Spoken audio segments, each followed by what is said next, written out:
আপনারা দেখতেছেন নিউজ বাংলা 1218 সংবাদ। গণঅভ্যুত্থান থেকে উঠে আসা জাতীয় নাগরিক পার্টি এনসিপি কোন দলের সাথে জোট করবে, জামাত নাকি বিএনপির সাথে? আরও থাকছে মূল প্রতিবেদনে। চলুন দেখে আসা যাক মূল প্রতিবেদন থেকে। আগামী ফেব্রুয়ারির শুরুতে জাতীয় সংসদ নির্বাচন করতে সার্বিক প্রস্তুতি নিচ্ছে অন্তর্বর্তী সরকার ও নির্বাচন কমিশন। আর এই নির্বাচনকে সামনে রেখে প্রস্তুতিতে ব্যস্ত সময় পার করছে রাজনৈতিক দলগুলো। আবার কোন দল কার সাথে নির্বাচনী জোট করছে এই নিয়েও জল্পনা কল্পনার শেষ নেই। এক কথায় নির্বাচনী উত্তর ছড়াতে শুরু করেছে দেশ জুড়ে। একটা নতুন দল করা আমাদের লক্ষ্য ছিল না। আমাদের লক্ষ্য ছিল এই দেশটাকে পুনর্গঠন করা, এই দেশটাকে ভালো মতো তৈরি করা।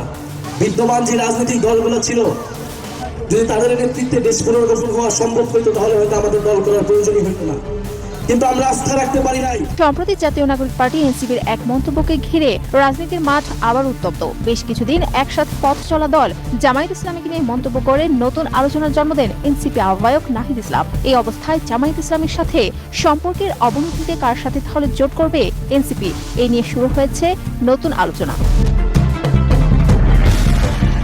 এনসিপির একাধিক সূত্র বলছে দলটি এখনো জোটে যাওয়ার লাভ ক্ষতির হিসাব করছে। এক পক্ষের মতে জামায়াতের সঙ্গে সরাসরি জোট না করে নির্বাচনী সমঝোতায় যাওয়া যেতে পারে। অন্য পক্ষের আগ্রহ বিএনপির সঙ্গে আসন ভাগাভাগিতে। তবে দলের কিছু নেতা মনে করেন কোনো জোটেই না গিয়ে এককভাবে বা নিজ নেতৃত্বে জোট গঠন করাই শ্রেয়।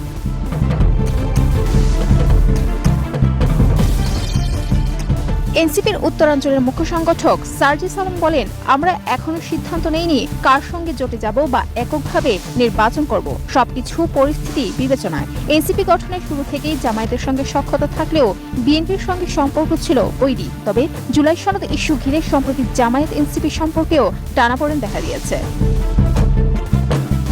অন্যদিকে বিএনপির সঙ্গে জোটের প্রশ্নেও দলটির মধ্যে দ্বিধা রয়েছে। বিএনপির সঙ্গে সম্পর্কের টানাপোড়েন থাকলেও পর্দার আড়ালে আলোচনার কথা অস্বীকার করেছেন কিছু নেতা। এনসিপির একাংশ মনে করে যদি বিএনপি অন্তত 30 থেকে 40টি আসন ছাড় দেয় তবে তারা জোটে যেতে পারে। তবে আশঙ্কা আছে বিএনপির বিদ্রোহী প্রার্থীরা জোটের শৃঙ্খলা ভেঙে দাঁড়াতে পারে।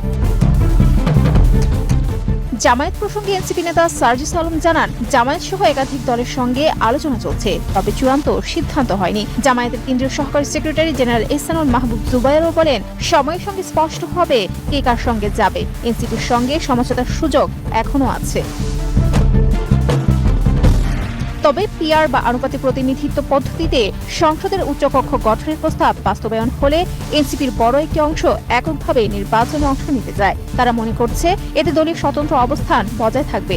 সব মিলিয়ে বিএনপি না জামায়াত কোন পথে যাবে এনসিপি সে সিদ্ধান্ত এখনো অনিশ্চিত। তবে রাজনৈতিক অঙ্গনে ধারণা বাড়ছে নতুন এই দলের ভবিষ্যৎ নির্ভর করবে তারা একক শক্তি হিসেবে নিজেদের কতটা প্রতিষ্ঠিত করতে পারে তার উপর।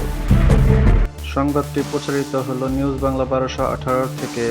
এরকম নিত্য নতুন ভিডিও পেতে নিউজ বাংলা 1218 সাথে থাকুন। আপনাদের মতামত জানাতে কমেন্ট বক্সে কমেন্ট করুন।